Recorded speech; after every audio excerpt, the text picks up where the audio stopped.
Hello, je suis ravie de te retrouver pour une nouvelle vidéo sur la chaîne Transition Personnelle. Transition personnelle, minimalisme, déconstruction et bonheur simple. Aujourd'hui, on va parler d'un sujet auquel nous sommes tous confrontés au moins une fois dans notre vie. Ce sont les personnes toxiques. Parfois utilisées à tort, je vais t'expliquer ce que c'est qu'une personne toxique, comment les reconnaître et surtout comment s'en défaire. Tout d'abord, qu'est-ce qu'une personne toxique ? Une personne toxique, c'est une personne qui va impacter vous et votre vie de façon négative. Ça pourra être fait de façon consciente ou de façon inconsciente. Selon le degré, effectivement, on pourra prendre des décisions plus ou moins différentes. C'est-à-dire que parfois, on pourra se détacher de la personne si c'est conscient et que la personne, elle a ce fond-là et qu'elle est comme ça et qu'elle en a parfaitement conscience et qu'elle ne change pas, qu'elle ne fait rien pour, il faut absolument s'en détacher.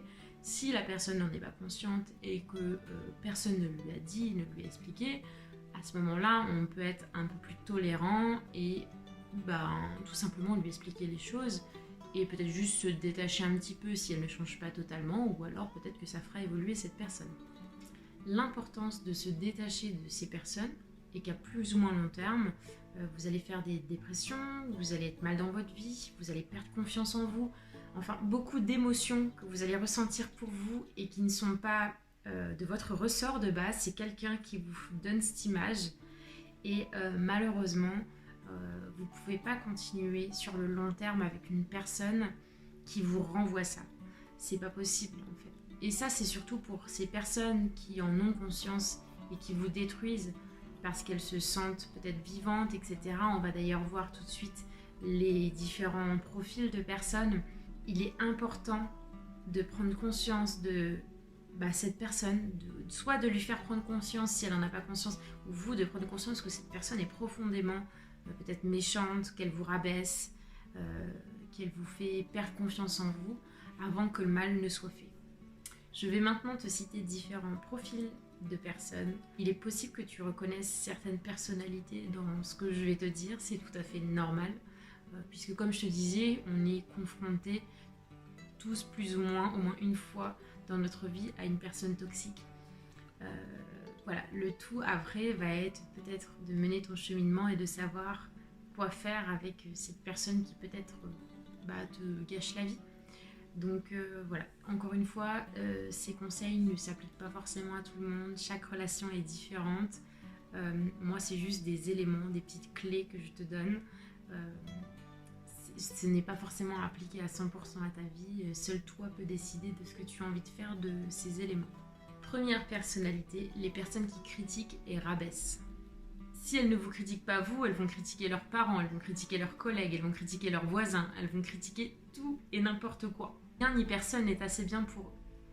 Alors encore une fois, je ne te parle pas de critiques constructives qui t'aident à avancer et à cheminer, mais de critiques qui ne servent à rien. La critique qui est juste là pour embêter le monde et faire du mal. Très souvent, dans ce profil de personnes, c'est des gens qui manquent de confiance en eux et qui ont un problème d'ego.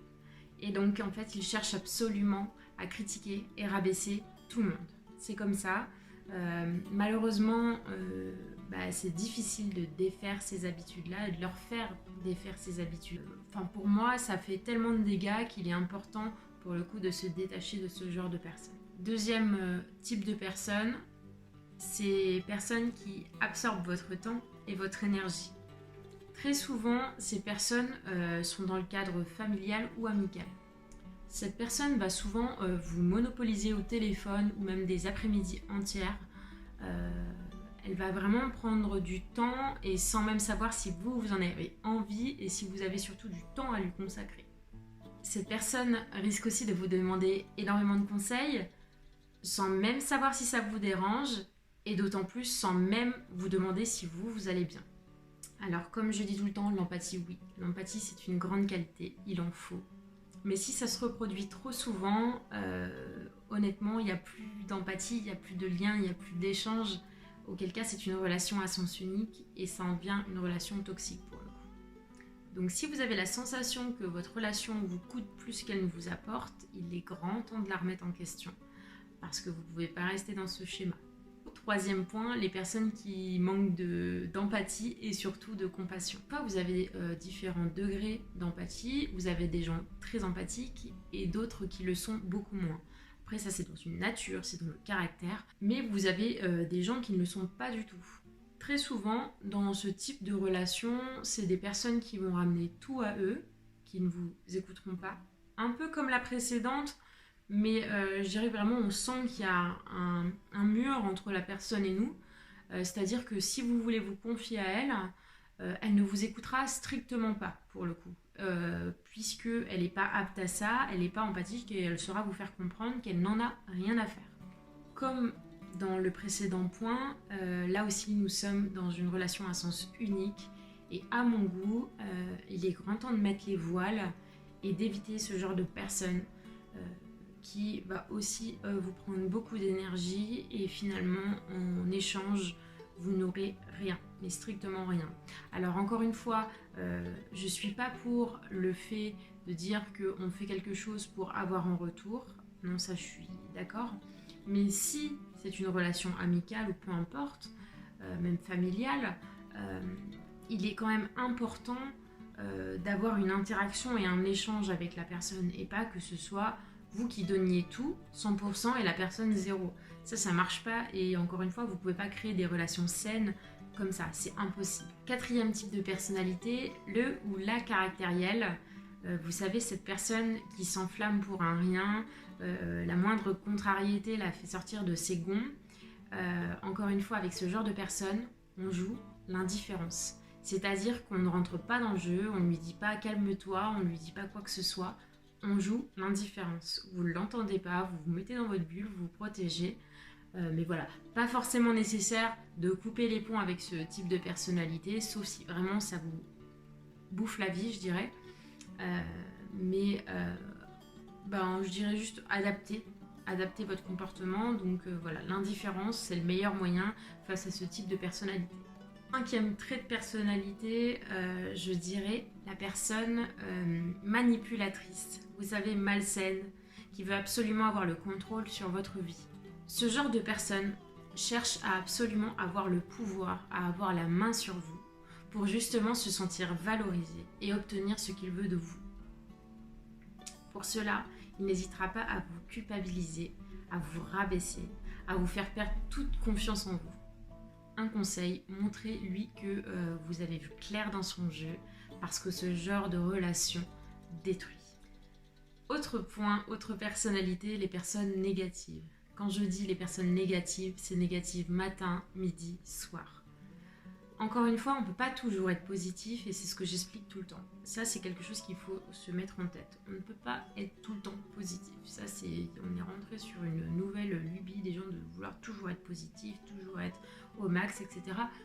C'est pas possible. Ça, c'est pas possible. Par contre, les personnes qui sont H24 négatives, ça non plus, c'est pas possible. À l'inverse, on ne peut pas être tout blanc ou tout noir tout le temps. Ça, c'est une question d'équilibre, encore une fois. Il faut un petit peu des deux pour faire la bonne balance et pour que tout roule, pour que votre vie soit, un peu plus tranquille, je dirais. Soit c'est de la détresse, c'est possible. Il y a des gens qui ne sont pas bien dans leur peau, qui sont mal, qui font de la déprime, de la dépression, etc. Auquel cas, on renvoie vers un thérapeute adapté, psychologue, etc. Soit c'est une mauvaise manie, et ça c'est le cas de beaucoup de personnes, c'est-à-dire que elles ont envie de se plaindre, elles ont envie de dire que ça va pas, etc. pour attirer peut-être l'attention, et j'en passe, et auquel cas on prend ses distances. On terminera donc par deux profils assez compliqués, c'est-à-dire qu'on a le profil menteur. Avec celui-ci, vous ne pourrez jamais nouer une relation, qu'elle soit amoureuse ou amicale. Ça n'ira jamais tout simplement parce que vous n'allez pas être dans la confiance et donc sans confiance, rien ne conviendra. Et évidemment, ce profil qui envie tout le monde. Vous savez, cette personne qui jalouse en permanence tout le monde pour tout et n'importe quoi.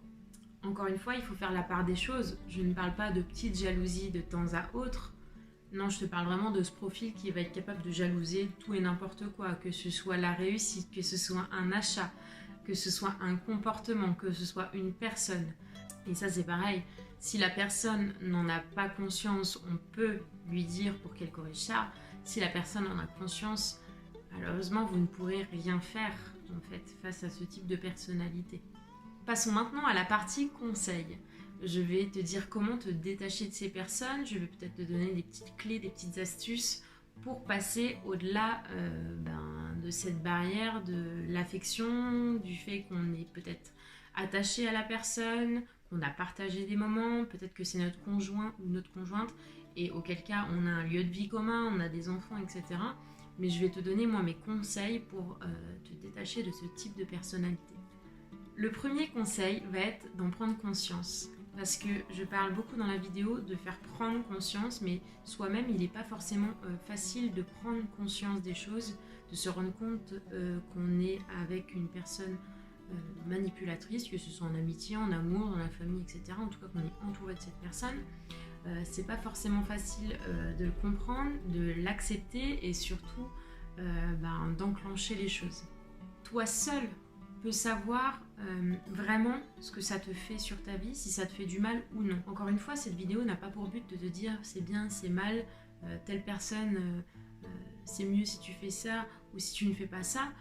Non, il faut vraiment que tu saches toi, au fond de toi, qu'est-ce que ça te fait, si ça impacte ta vie ou non. Et à l'inverse, tu dois te demander aussi pourquoi tu restes avec cette personne. Peut-être qu'elle t'apporte aussi beaucoup de bonnes choses, parce que je parle du négatif essentiellement de la personne, mais peut-être qu'elle t'apporte beaucoup de choses. Peut-être que tu as des craintes, des peurs, justement, via la séparation, savoir sa réaction, etc. C'est peut-être ça qui te fait peur et qui fait que tu restes. Encore une fois, selon le pourquoi tu restes, si c'est parce qu'il y a des choses positives, à ce moment-là, pourquoi pas essayer d'arranger la situation. Si c'est une peur, une crainte, c'est pas le fait d'arranger la situation qui arrangera la problématique. Très souvent, comme dans beaucoup de situations, c'est la peur qui prend le dessus. C'est la peur qui fait que peut-être vous ne passez pas le cap, peur de perdre des liens, peur de l'abandon, peur de casser par exemple des liens familiaux, peur d'être triste un moment. C'est peut-être toutes ces petites choses-là qui font que vous ne passez pas le cap, que vous n'allez pas de l'avant et que du coup vous ne quittez pas cette personne. Et je tiens à dire que personne ne doit juger votre choix. Si vous restez avec une personne toxique, on vous le répète autour de vous, mais que vous restiez avec, encore une fois, parfois il est difficile de se défaire de ce genre de personne. C'est pas facile de s'en détacher et ça, personne ne peut comprendre parce que personne n'est à votre place. Mais quoi qu'il arrive, mon conseil restera le même.